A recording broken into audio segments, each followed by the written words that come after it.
First of all, I want to get your reaction to China. China's at it again. They are accusing Australian wine growers this time of dumping our product into their market. What's your reaction to this? Well, Peter, good morning, Peter. I think obviously concern for our wine industry.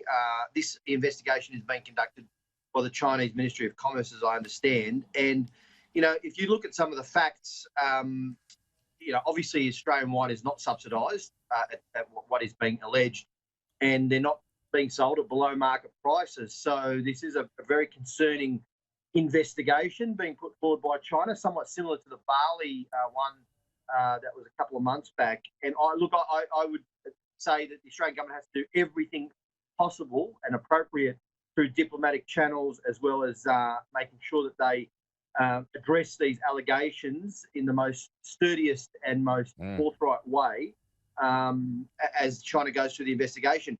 Because if China puts levies on import duties on Australian wine, that's going to be devastating for the Australian wine industry, which is about a third of exports go to China. So this is a real concern, and it goes to that kind of broader relationship difficulties that we're having with China. And you would note that the Australian, I think it was the Chinese ambassador to Australia, did actually give a bit of a warning on the wine investigation a couple of months ago. It's coming. And he's definitely followed through with that. I mean, do you think this is about anti-dumping, or do you think this is something more sinister and it's part of the broader, trade war that we've got with China at the moment, Pete? Well, certainly I would say if you look at the facts, these allegations seem to be very perplexing.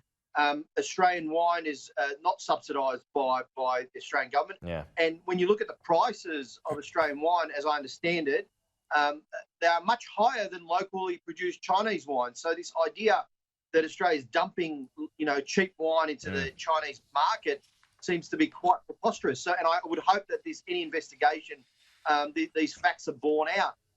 The problem, of course, Peter, is that it's being conducted by China's Ministry of Commerce. So we've got to go through that process, and I'd be interested to see what kind of other actions could be taken at the international body level if they proceed. But we can't sort of second guess that investigation for the moment. Yeah. I think that Australia should do everything appropriate to defend the wine. Sorry, Beck.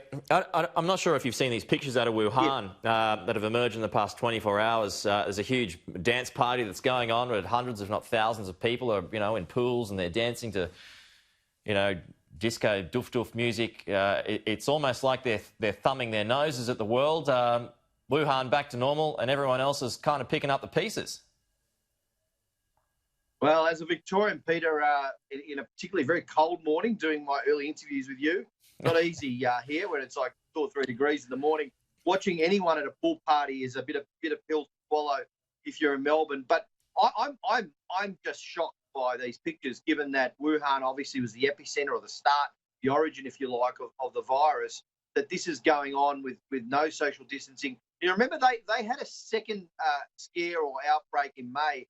I mean, they shut down that entire city and that entire province, millions of people, back when all of this started, in some very draconian measures, very, very strict measures, even stricter than here. And now they seem to be thinking everything's okay. And I really hope that it doesn't flare up again, frankly. Yeah.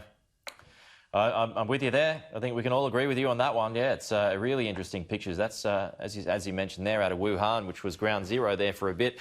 Just on to this stoush that's taking place at the moment, Peter, between the ADF and the Premier Daniel Andrews. Now, he's adamant that support wasn't offered, but you had the commander of the Defence Response yesterday in a Senate Select Committee basically saying that, well, ADF was offered, but it just wasn't taken up. So why do you think the Premier would continue to deny that is the case?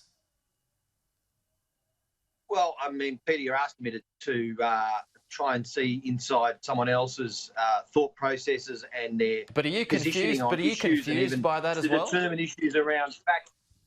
Well, look, what I am, I should say this, I'm glad we live in a democracy, Peter, because there is a Victorian inquiry that the Victorian Premier has put in place with an independent former judge to inquire into all of this, and that is bringing out facts. and that is rightfully what should proceed. There's a Senate inquiry, which the General Fruin testified before the other day.